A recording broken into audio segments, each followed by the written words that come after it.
கட்டாய கருத்தடை நஸ்பந்தி கொள்கை அமல்படுத்தப்பட்ட போது அந்த கொடுங்கோல் அரசின் ஆட்சி வீழ்ச்சியடைந்ததை அனைவரும் கண்டனர்.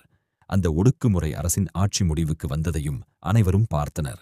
அந்த காலத்தில் சில தலைவர்கள், அவர்களில் இந்திரா காந்தியின் மூத்த மகனும் ராஜீவ் காந்தியின் அண்ணனுமான சஞ்சய் காந்தியும் அரசின் கருத்தடை நஸ்பந்தி இயக்கத்துடன் நெருங்கிய தொடர்புடையவர்களாக இருந்தனர். அவரை திருப்திப்படுத்தும் நோக்கில் குறிப்பாக உத்தரப்பிரதேசம் போன்ற பகுதிகளில் கருத்தடை குறித்து மிகுந்த அச்ச சூழல் உருவாக்கப்பட்டது.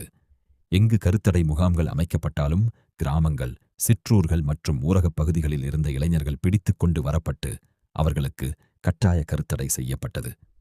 இந்த அச்சம் இவ்வளவு பரவலாக இருந்தது. அருகில் கருத்தடை முகாம் அமைக்கப்படுகிறது என்ற செய்தி வந்தாலே முழு கிராமங்களின் ஆண்களும் அங்கிருந்து தப்பிச் சென்று விடுவார்கள். அதிகாரிகள் கிராமத்திற்குச் சென்றபோது அங்கு பெண்கள் மட்டுமே இருப்பார்கள். அப்படிப்பட்ட சூழல் அது. அந்த காலத்தில் பல தாருல் உலூம்கள், இஸ்லாமிய கல்வி நிலையங்கள் மூடப்பட்டன. கருத்தடை அனுமதிக்கப்படுமா என்பது குறித்து கேள்விகள் எழுந்து அதற்கான ஃபத்வாக்கள் கேட்கப்பட்டன. தாங்களும் மெய்சியா சட்டத்தின் கீழ் கைது செய்யப்படலாம் என்ற அச்சத்தால் பல உலமாக்கள் கல்வி நிலையங்களை விட்டு வெளியேறினர்.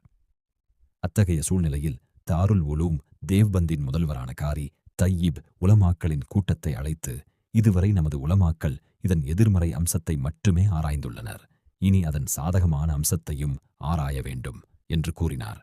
அதாவது, இதுவரை கருத்தடை ஏன் ஹராம் என்று மட்டுமே விவாதிக்கப்பட்டது, இனி அது அனுமதிக்கப்படுவதற்கு ஏதேனும் அடிப்படை இருக்கிறதா என்பதையும் ஆராய வேண்டும் என்றார். அவசர நிலை காலத்தில் நிலவிய அச்சம் இப்படிப்பட்டதாக இருந்தது. அத்தகைய மிகக் கடுமையான நேரத்தில் கருத்தடை குறித்து சர்கார் முஃப்தி ஆழம் ரஹ்மதுல்லாஹி அலைஹி அவர்களிடம் கேள்வி கேட்கப்பட்டது. அதற்கு அவர்கள் கூறிய ஃபத்வா, கருத்தடை ஹராம் ஹராம் ஹராம். இந்த தீர்ப்பை விரிவான ஆதாரங்களுடனும் மார்க்க அறிஞர்களின் உறுதியான சான்றுகளுடனும் அவர்கள் நிரூபித்தார்கள். அவர்கள் இரகசியமாக கேட்டார்கள். நாமும் இரகசியமாக சரியான பதிலைச் சொல்லிவிடலாம் என்று கூறவில்லை. மாறாக இந்த ஃபத்வாவை ஒவ்வொரு சுன்னி தாருல் உலூமுக்கும் ஒவ்வொரு தாருல் இஃப்தாவுக்கும் அனுப்புங்கள், இதை அச்சிட்டு வெளியிட்டு இந்தியா முழுவதும் பரப்புங்கள் என்று உத்தரவிட்டார்கள். ஆனால் அந்த காலத்தில் எந்த அச்சகமும் இதை அச்சிடத் தயாராக இருக்கவில்லை. எங்கள் அச்சகம் மூடப்பட்டுவிடும், நாங்களும் சிறையில் அடைக்கப்படலாம் என்ற பயம் அவர்களுக்கு இருந்தது. இது வரலாற்றின் ஒரு பகுதி. இதை அச்சிட யாரும் முன்வரவில்லை. அந்த நாட்களில் கையால் சுழற்றப்படும் சிறிய சைக்ளோஸ்டைல் நகலெடுக்கும் இயந்திரம் இருந்தது. அதில் இந்த ஃபத்வா சிறு பிரசுரங்களாக அச்சிடப்பட்டது. பின்னர் அது நாடு முழுவதும் உள்ள தாருல் உலூம்களுக்கும் தாருல் இஃப்தாக்களுக்கும் அனுப்பப்பட்டது.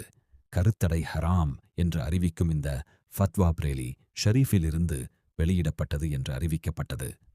பேச்சாளரின் விளக்கத்தின்படி இந்த ஃபத்வா பற்றிய செய்தி டெல்லி அரசாங்கத்திற்கும் இந்திரா காந்திக்கும் அவருடைய அமைச்சர்களுக்கும் நெருங்கிய ஆலோசகர்களுக்கும் சென்றடைந்தது.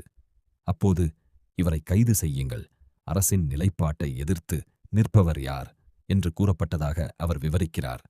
பேச்சாளரின் கூற்றுப்படி இந்திரா காந்தியின் சில ஆலோசகர்கள் இவர் கைது செய்யப்பட்டால் நாடு முழுவதும் பெரும் கலக்கம் வெடிக்கும் அளவுக்கு செல்வாக்கு மிக்கவர் என்று கூறினர். அதனால் அவருடைய ஃபத்வாவை மாற்றுமாறு சமாதானப்படுத்த சில பிரதிநிதிகளை அனுப்பினர். அவர்கள் வந்து, அரசாங்கத்திலிருந்து எங்கள் மீது மிகுந்த அழுத்தம் உள்ளது, இந்த ஃபத்வாவை மாற்ற வேண்டும் என்று கடுமையான அழுத்தம் கொடுக்கப்படுகிறது என்று கூறினர். அதற்கு ஹஸ்ரத் பதிலளித்தார்கள், ஃபத்வா மாறாது, அரசு மாறிவிடும். அவசர நிலை முடிவடைந்து தேர்தல் அறிவிக்கப்பட்ட போது காங்கிரசுக்கு எதிராக இருந்த அனைத்து கட்சிகளும் ஜனதா கட்சி என்ற பெயரில் ஒன்றிணைந்தன என்று கூறப்படுகிறது. அதன் பின்னர் வேட்பாளர்கள் 1 லட்சம், 2 லட்சம், 4 லட்சம் வாக்குகள் என்ற அளவுக்கு மிகப்பெரிய வித்தியாசத்தில் வெற்றி பெறத் தொடங்கினர். நாங்கள் ஒரு சிறிய வானொலியைச் சுற்றி அமர்ந்து ஒவ்வொரு தொகுதியின் தேர்தல் முடிவுகளையும் கேட்டுக்கொண்டிருந்தோம். முன்பு பலமுறை தோல்வியடைந்த வேட்பாளர்கள் கூட இந்த முறை மிகப்பெரிய வாக்கு வித்தியாசத்தில் வெற்றி பெற்றனர். பேச்சாளரின் கூற்றுப்படி இந்திரா காந்தியும் சஞ்சய் காந்தியும் மிக கடுமையான தோல்வியை சந்தித்தனர். அவர்களுடைய தேர்தல் டெபாசிட்கள் கூட பறிமுதல் செய்யப்பட்டன. இவ்வாறு என் ஆன்மீக வழிகாட்டியின் வார்த்தைகள் உண்மையாகின. ஃபத்வா மாறாது, அரசு மாறிவிடும். இவர்தான் என் முஃப்தி ஆழம். இப்படிப்பட்டதே அவருடைய ஃபத்வா, இப்படிப்பட்டதே அவருடைய தக்குவா, அல்லாஹுவை பற்றிய அச்சமும் இறையுணர்வும். இந்த காலத்தில் யாராவது அவரை போன்ற தகுவாவை வெளிப்படுத்தி காட்டட்டும். இதைச் சொல்வது யார்? நிகழ்வுகளை மிக நெருக்கமாகக் கண்ட ஹுலூர் தாஜுஷ் ஷரியா அவர்களே. அவர்கள் கூறுகிறார்கள், இந்த காலத்தில் முஃப்தி ஆழம் அவர்களின் தக்வாவுக்கு நிகராக யாராவது காட்டிப் பார்க்கட்டும். அப்படிப்பட்டவர்தான் சர்க்கார் முஃப்தி